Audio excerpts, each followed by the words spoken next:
नमस्कार मित्रांनो. बघा, सार्वजनिक आरोग्य विभागाअंतर्गत लवकरच जाहिरात येणं अपेक्षित आहे.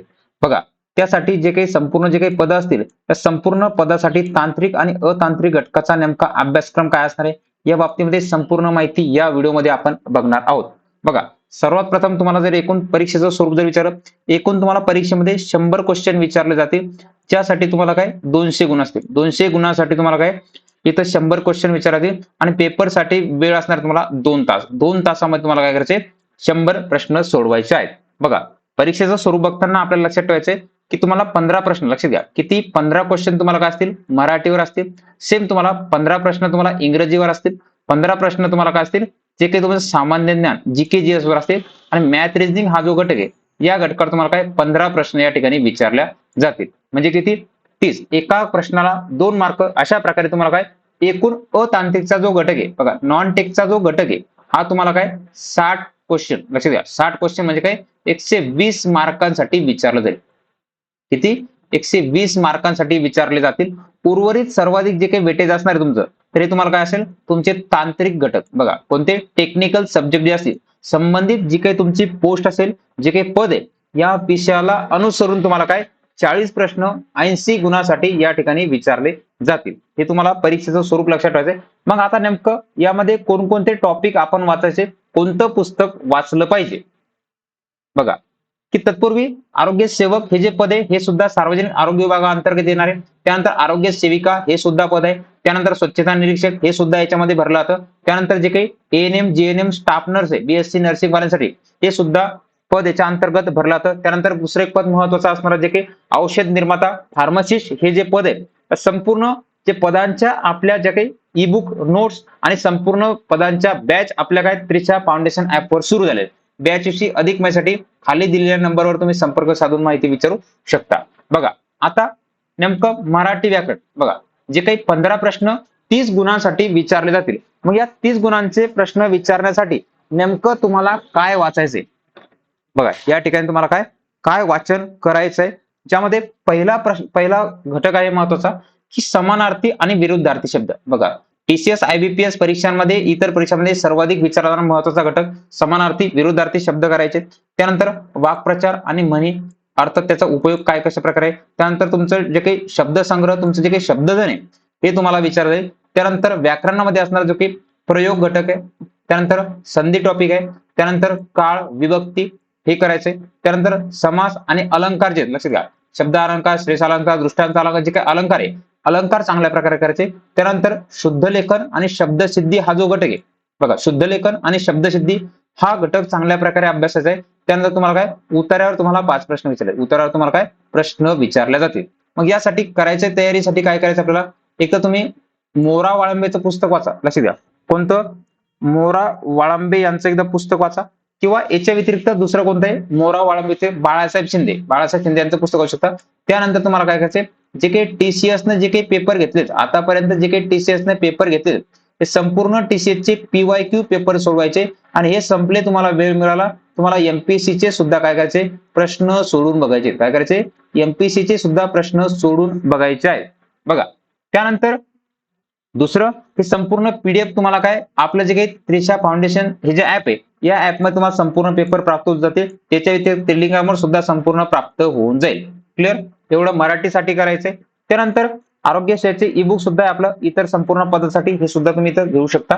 बघा, पुढचे इंग्रजी व्याकरण. बघा, इंग्रजी व्याकरणामध्ये काय करायचे, कोणते सिलेबस मध्ये काय काय टॉपिक दिले, ज्यामध्ये पहिला सर्वाधिक महत्वाचा टॉपिक असणारा सिनोनिम अँड अँटोनिम. बघा, जे काही व्होकॅब्युलरीचा पार्ट आहे, व्होकॅब्युलरीचा पार्ट मध्ये सिनोनिम अँटोनिम्स करायचे. त्यानंतर दुसरं आहे टेन्स करायचे. त्यानंतर डायरेक्ट आणि इनडायरेक्ट स्पीच काय, याच्यावर प्रश्न विचारले जातात. त्यानंतर ऍक्टिव्ह अँड पॅसिव्ह व्हॉइस. त्यानंतर वन वर्ड सबस्टिट्यूशन हा सुद्धा व्होकॅबचा भाग आहे. त्यानंतर ऍडम फेजेस हा सुद्धा घटक व्होकॅब्युलरीचा आहे. त्यानंतर पंक्च्युएशन आणि स्पेलिंग मिस्टेक वर तुम्हाला क्वेश्चन विचारतात. त्यानंतर फिलिंग इन द ब्लँक हा सुद्धा घटक असतो, ज्यामध्ये महत्वपूर्ण आर्टिकल टॉपिक आहे. त्यानंतर प्रिपोजिशन हे जे घटक आहेत, ऑन, अपॉन, बिसाइड, बिसाइड हे जे घटक आहेत, हे तुम्हाला काय इंग्रजीमध्ये विचारले जातात. मग यासाठी सुद्धा तुम्हाला काय करायचंय, जे काही तुमचं बाळासाहेब शिंदे सरांचं पुस्तक तुम्ही हे करू शकता व्होकॅब्युलरी साठी. त्यानंतर व्होकॅब्युलरीच्या संपूर्ण नोट्स आपल्या त्रिशा फाउंडेशन ऍपवर उपलब्ध आहे. तेवढे जरी केलं, इतर तुम्हाला व्होकॅब्युलरी मध्ये काही करायची गरज पडणार नाही. बघा, एम.जे. शेख सरांचं पुस्तक वाचू शकता, त्यानंतर बाळासाहेब बोडके सरांचं सुद्धा पुस्तक वाचू शकता. क्लिअर? बघा, याच्यासाठी सुद्धा तुम्हाला काय करायचंय, टीसीएसचे पीवायक्यू करायचे. बघा, टीसीएसने आतापर्यंत घेतलेले संपूर्ण पीवायक्यू आपल्या टेलिग्रामवर उपलब्ध आहे, आपल्या ऍपमध्ये सुद्धा उपलब्ध आहे. तेवढे एकदा व्यवस्थित वाचून घ्या.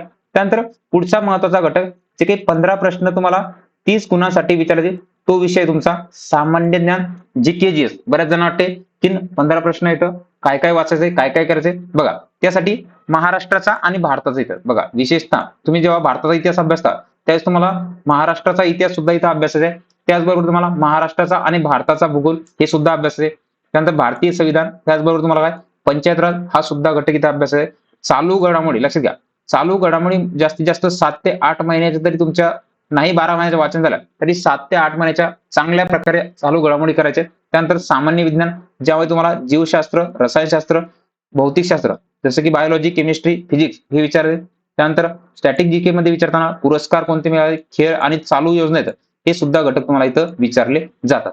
बघा, यासाठी तयारी करताना कोणतं बुक वाचायचे, बघा याच्यामध्ये कोणतं बुक वाचायचे हे जर विचारलं तर सर्वात प्रथम तुमचे शालेय पुस्तक आहे, स्टेट बोर्ड अंतिम सत्य हे ठोकळा पुस्तक वाचा, शालेय पुस्तक वाचन करेल. त्यानंतर तात्याचा ठोकळा वाचा, लक्षात घ्या तात्याचा ठोकळा हे वाचून घ्यायचा. त्यानंतर टीसीएस चे पीवायक्यू करायचे. काय करायचे ते, जे काही टीसीएस ने घेतलेले जे पीवायक्यू येतं, टीसीएस चे पीवायक्यू करायचे. त्यानंतर वेळ मिळाला एमपीसी चे पीवाय करायचे.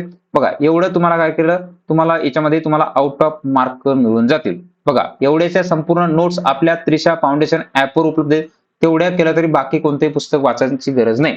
बघा, त्याचबरोबर एखाद्याला एवढं वाटलं एवढं नाही करायचंय, मग त्यासाठी आपली संपूर्ण सरळ सेवेची जी काही नगर परिषद तुमची सार्वजनिक आरोग्य विभाग आहे, तलाठी, ग्रामसेवक, जे आरोग्य सेवक या संपूर्ण पदासाठी आपली जीके-जीएस विषयाची बॅच आहे. संपूर्ण विषय तुमच्या याच्यामध्ये कव्हर केले जातील. तुम्हाला पीडीएफ नोट सुद्धा प्राप्त होतील, टेस्ट सिरीज सुद्धा प्राप्त होतील. हे संपूर्ण पहिल्या 50 विद्यार्थ्यांना फक्त आणि फक्त 299 रुपयामध्ये काय त्रिशा फाउंडेशन या ऍपवर प्राप्त होऊन जाईल. क्लिअर?